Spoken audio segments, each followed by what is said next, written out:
বিসমিল্লাহির রহমানির রহিম। হুজুর সাল্লাল্লাহু আলাইহি ওয়াসাল্লাম ইরশাদ করিয়াছেন, যাহাকে আল্লাহ তাআলা সম্পদ দিয়াছেন অথচ সে উহার যাকাত আদায় করে না, কিয়ামতের দিন সেই সম্পদকে এমন একটি সাপ বানাইয়া দেওয়া হইবে, যাহার মাথা লোমবিহীন হইবে, আর উহার চোখের উপর দুইটি কালো বিন্দু হইবে। অতঃপর ঐ সাপকে তাহার উপর চোয়াল জড়াইয়া ধরিয়া বলিবে, আমি তোমার ধন, আমি তোমার সম্পদ। অতঃপর হুজুর সাল্লাল্লাহু আলাইহি ওয়াসাল্লাম ইহার সমর্থনে কুরআন পাকের আয়াত তেলাওয়াত করিলেন। মিশকাত বুখারী। ফায়দা তরজমা সহ এই আয়াত দ্বিতীয় পরিচ্ছেদের ৩ নম্বরে বর্ণিত করা হইয়াছে।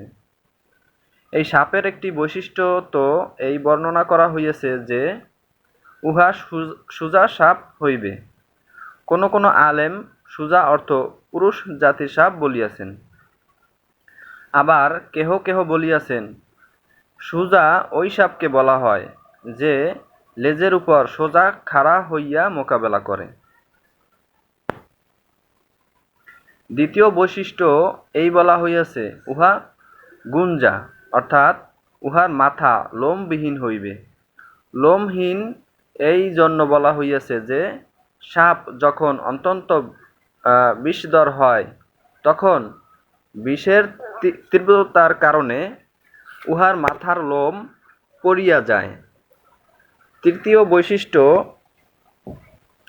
এই বলা হইয়াছে যে উহার উপর দুইটি কালো বিন্দু থাকিবে। কালো দুইটি বিন্দু থাকাও সাপের অধিক বিষধর হওয়ার লক্ষণ। এইরূপ সাপের আয়ু দীর্ঘ হয়। কোন কোন আলেম দুইটি বিন্দুর পরিবর্তে অত্যন্ত বিষধর হওয়ার কারণে সাপের মুখের দুই দিকে বিষের ফেনা থাকিবে অর্থ করিয়াছেন।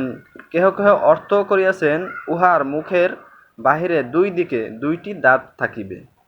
আবার কেহ কেহ অর্থ করিয়াছেন দুইটি বিষের থলি সাপের দুই দিকে ঝুলন্ত অবস্থায় থাকিবে।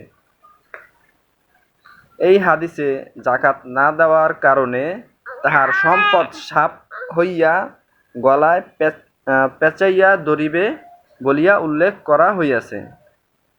আর পূর্বের হাদিসে আগুনে উত্তপ্ত করিয়া দাগ দেওয়ার কথা বলা হইয়াছে।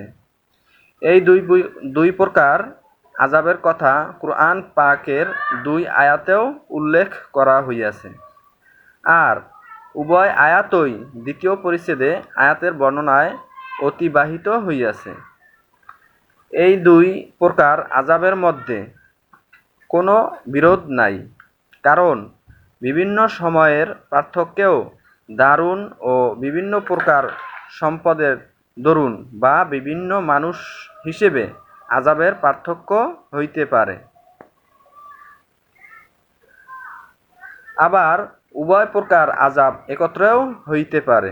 হযরত শাহ ওয়ালিউল্লাহ রহমাতুল্লাহ আলাইহি হুজাতুল্লাহিল বালেগাহ কিতাবে বলেন, সাপে পরিণত হইয়া পিছনে লাগিবার মধ্যেও এবং পাত বানাইয়া দাগ দেওয়ার মধ্যে পার্থক্য এই জন্য করা হইয়াছে যে মানুষ যদি সকল প্রকার সম্পদের প্রতি সমাদান ভালোবাসা পোষণ করে, কোন প্রকার সম্পদের প্রতি তাহার বিশেষ ভালোবাসা না থাকে, তবে তাহার সম্পদ একই জিনিস অর্থাৎ সাপে পরিণত হইয়া তাহার পিছনে দাগিয়া যাইবে।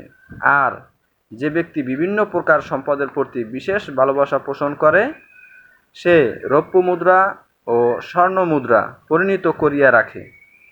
এমত অবস্থায় তাহার ধন সম্পদকে আগুনে পাত বানাইয়া দাগ দেওয়া হইবে। এক হাদিসে আছে, যে ব্যক্তি তাহার পিছনে ধনভাণ্ডার রাখিয়া যায়, সেই ধনভাণ্ডার ২ বিন্দু বিশিষ্ট একটি গুঞ্জা অর্থাৎ লোমবিহীন মাথাওয়ালা সাপ হইয়া কিয়ামতের দিন তাহার পিছনে ধাওয়া করিবে। সেই ব্যক্তি ভীত হইয়া বলিবে, তুই আবার কোন আপদ?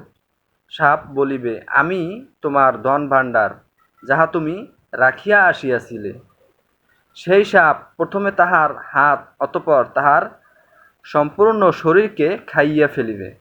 তরগিব।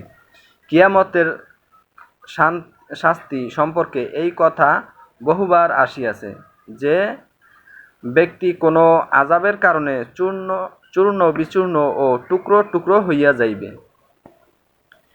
সে পুনরায় শাস্তি পাওয়ার জন্য তাহার পূর্বের অবস্থায় ফিরিয়া আসিবে এবং পুনরায় আযাবের পাত্রে পরিণত হইবে।